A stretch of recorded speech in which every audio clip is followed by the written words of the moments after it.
Hello mga bibig! Welcome back sa ating bagong YouTube channel. Ito ang pinakamaingay ng YouTuber sa balat ng YouTube.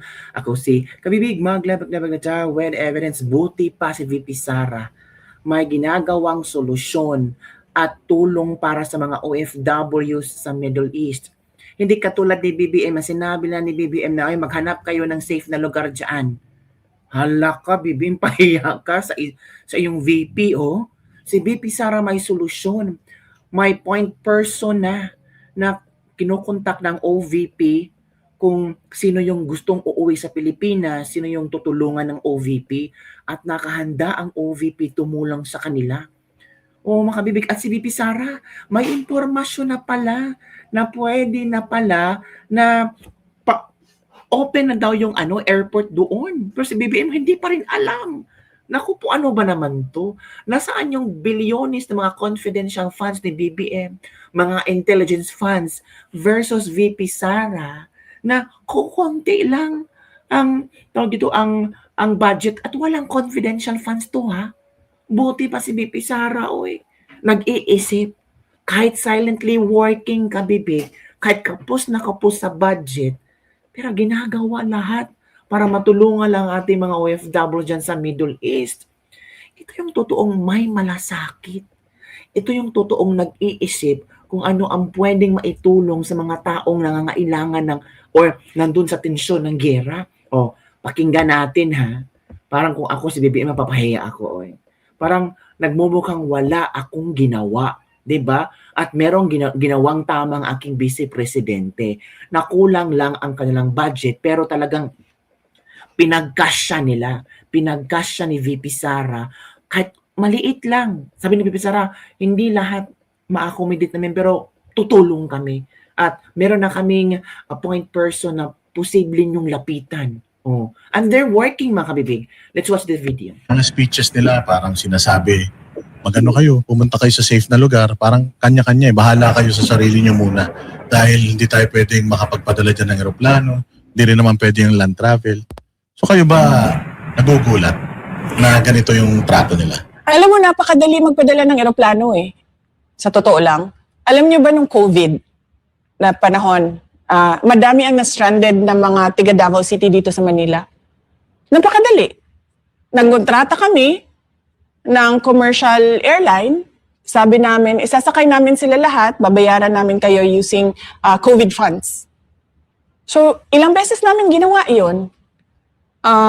Nangontrata kami sa commercial airlines, lumipad yung commercial airlines, doon sinakay lahat ng na-stranded na tiga Davao City na cleared na magbiyahe or inallow na doon mag-quarantine sa Davao City, nilipad namin. Hindi lang 100, hindi lang 200 na mga individual ang nilipad namin noong panahon na yon. At hindi lang mga tiga Davao City. Meron pa kaming iba na kapitbahay lang ng Davao City pero sabi namin, sige sumakay na kayo, basta mag-quarantine lang kayo according to sa sinabi ng doktor dito sa labas ng Davao Airport. Tapos pwede na kayong magsiuwian kung saan. Hindi ganyan kahirap magpadala ng eroplano kung saan man, saan mo gusto kumuha or mag-rescue ng tao. Kaya lang, VP, sarado ang airspace. Tsaka baka daw pabagsakin yung aeroplano. Hindi kasi yung isang kaibigan ko galing Dubai, papauwi na siya kasi nagbukas na yung siguro limitado pero hindi sarado. Kasi yung kaibigan ko, papauwi na siya ng Pilipinas.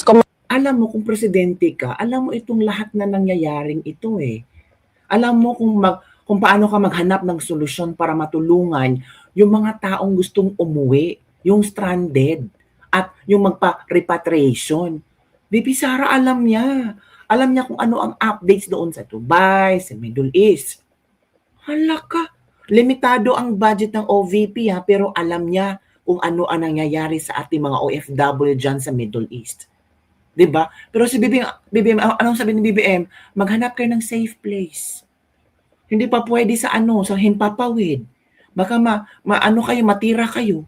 Pero si BB Sara sabi niya, hindi Pero limited siya. Pero pwedeng may magawa ang gobyerno.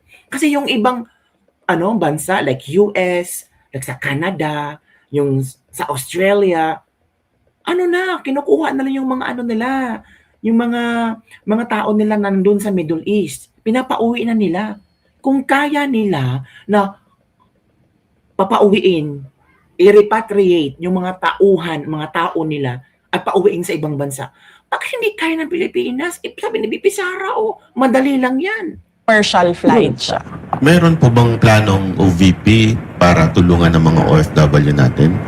Meron kaming point person, meron kaming tao sa Office of the Vice President na itong tao na ito in charge siya sa mga tinatawag na parallel groups.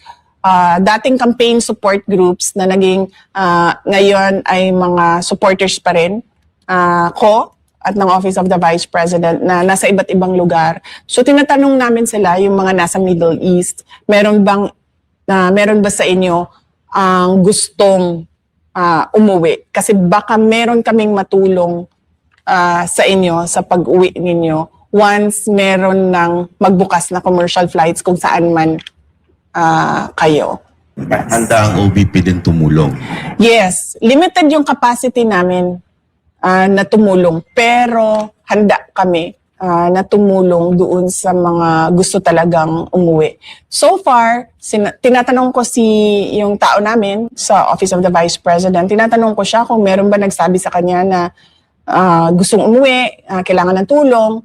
Lahat daw nagsasabi na ay nilang umuwi kasi wala silang uuwian dito sa administrasyon ni BBM, walang trabaho na maibibigay sa kanila. At paano na lang daw yung mga anak nila magugutom. Pero sinabi pa rin namin na kung meron man gustong umuwi, ay ipaalam sa kanya at hahanapan namin ng paraan paano kami makatulong sa kanila para mabalik sila dito sa Pilipinas. Alam mo, nahihiya talaga ako sa mga kababayan natin dahil nakita nyo naman yung ilang oras.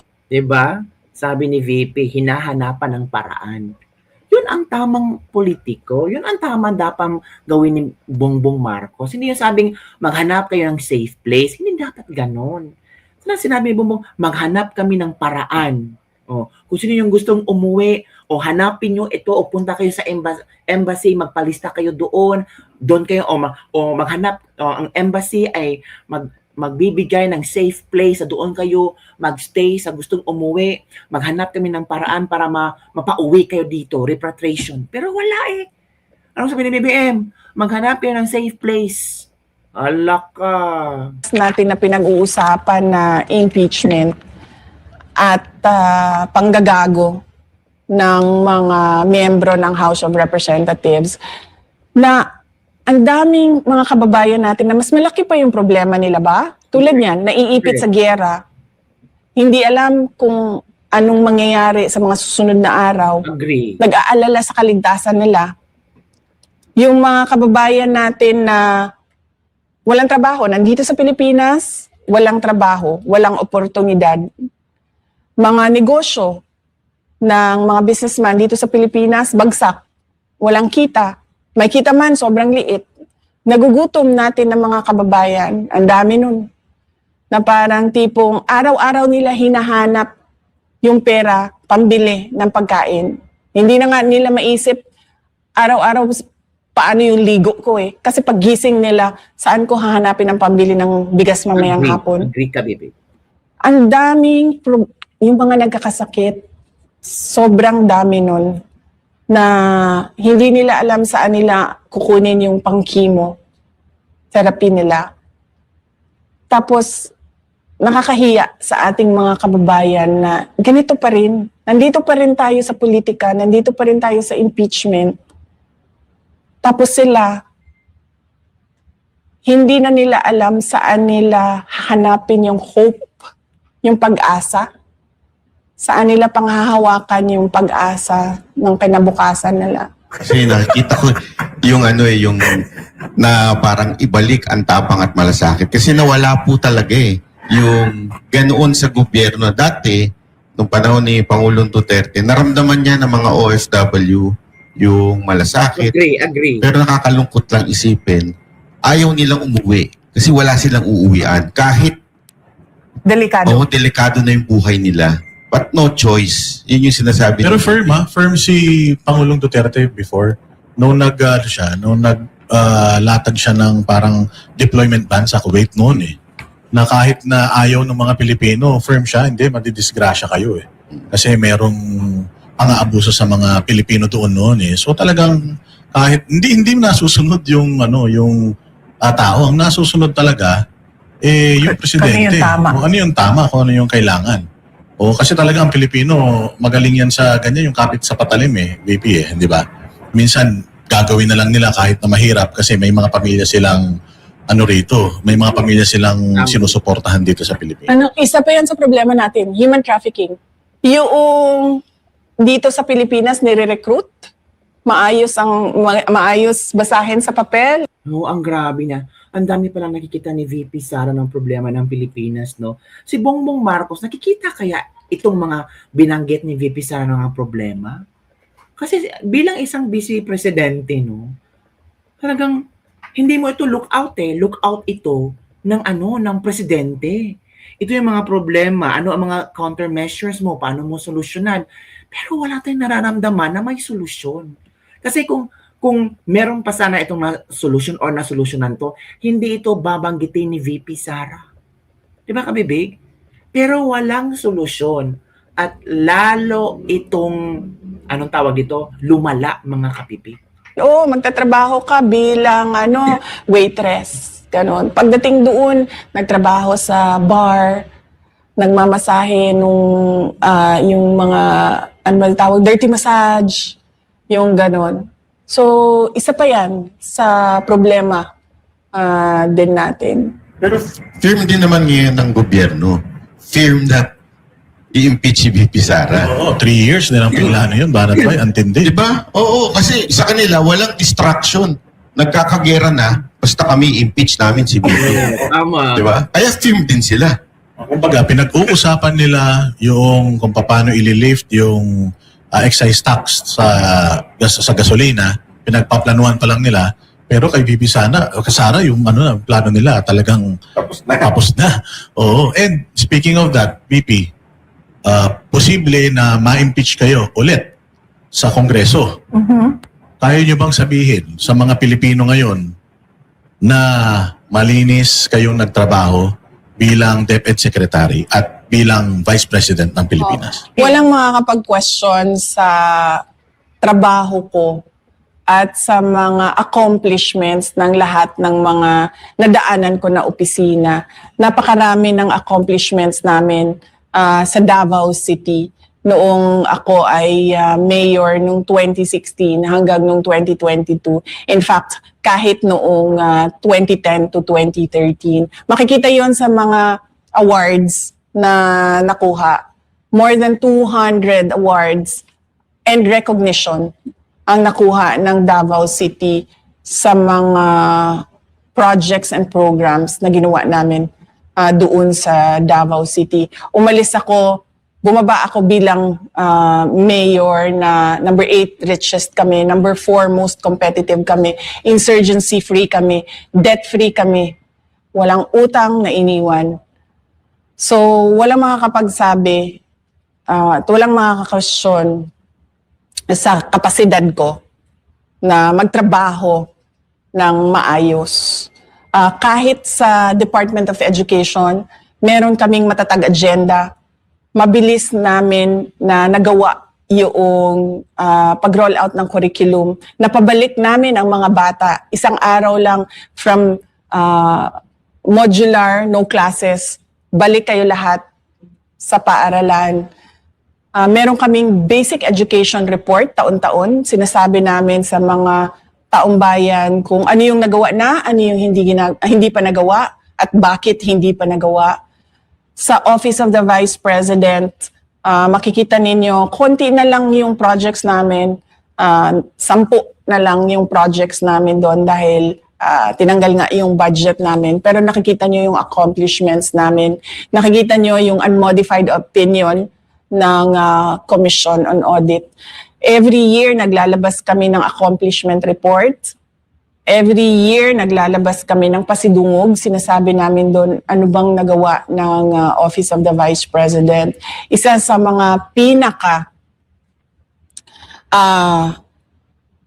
proud and honored ako na kasi lagi ako sa trabaho, sinasali ko talaga yung mga kasama ko eh.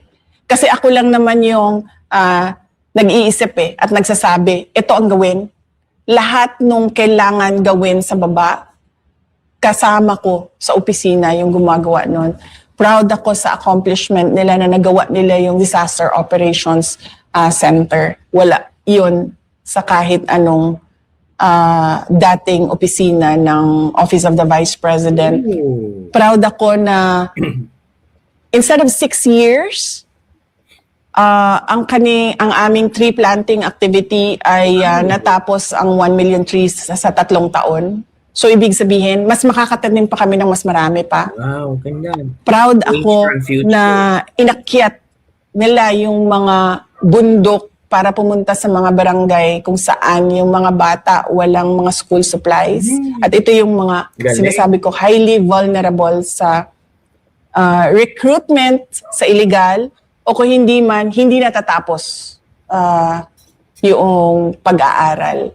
So, napakarami ng accomplishments namin. Walang makaka-question sa trabaho ko at sa kapasidad namin ng team sa Office of the Vice President na magbigay ng maayos na programa at proyekto para sa taong bayan. Oh, Claire Castro. At yung naghahanap ng kung ano ang nagawa ni VP. Oh, na-mention na ni Vice President Sara Duterte ha. I-take down notes nyo, hanapin nyo, i-check nyo kung totoo o hindi. Kasi nakakahiya naman na puro sinasabi nyo wala nagawa ang Office of the Vice President, puro na bakasyon. Di ba palagi, yun ang mga tagline nyo, mga title nyo eh. Oh, VP Sara mention all the works and achievements ng Office of the Vice President. O, kayo na ang bahalang mag-research, kayo na ang bahalang maghanap ng ebidensya kung totoo man or hindi. Kung hindi totoo, banatan nyo. Pero kung totoo, i-acknowledge nyo rin. Kasi naging unfair kayo. Naging biased kayo. Yun lang kabibig ang ating libak-libak for it. Buti pa si VP Sara. May gagawing hakbang para sa mga OFW, pero si BBM, may gagawing hakbang ba? So far, ito pa naman ang report ni BBM. Wala pa naman, nag-report na ba si BBM? Ito na ang sabi ni BBM, oh. Ito ba? Saan ba? Ito na. Walang lumilipad na eroplano at yung mga airport ay tinatamaan na. We have heard reports of attacks on different airports around the region. Generally this is by Iran. Yung mga tumulong sa Amerika at yung mga bansa na tumulong sa Amerika ay inaatake ngayon ng Iran as retaliatory strikes. Kaya very fluid ang situation. Ang assessment namin is delikado siguro magpalipad. Kahit na kaya nating magkumuha ng eroplano at ipasok, wala tayong magagawa. Dahil, number one, the airports are closed. They're all no-fly zones. This is a combat area. And ang kinakatakutan ko sa lahat ay yung nangyari, I'm sure nabalitaan ninyo lahat, 3 fighter jet ng Amerikano ay pinabagsak ng Kuwait by mistake. So, kung commercial airline, baka magkamali din at baka they will attack it by mistake. So that's what we are worried about. So siguro yung pagpalipad ay hindi muna natin gagawin. Ngayon, baka bombahin yun. Some hostile movement. So that is also dangerous. Although that will be the best option that we will have in the immediate future. Dahil nga kinakatakutan pa natin yung pagpalipad.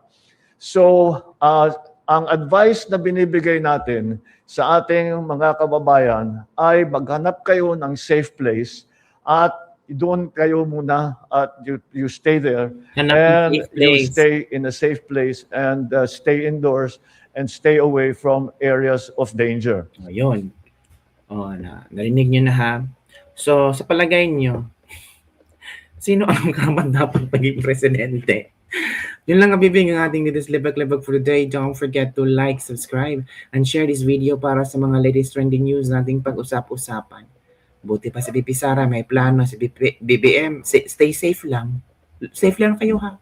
Grabe, oh.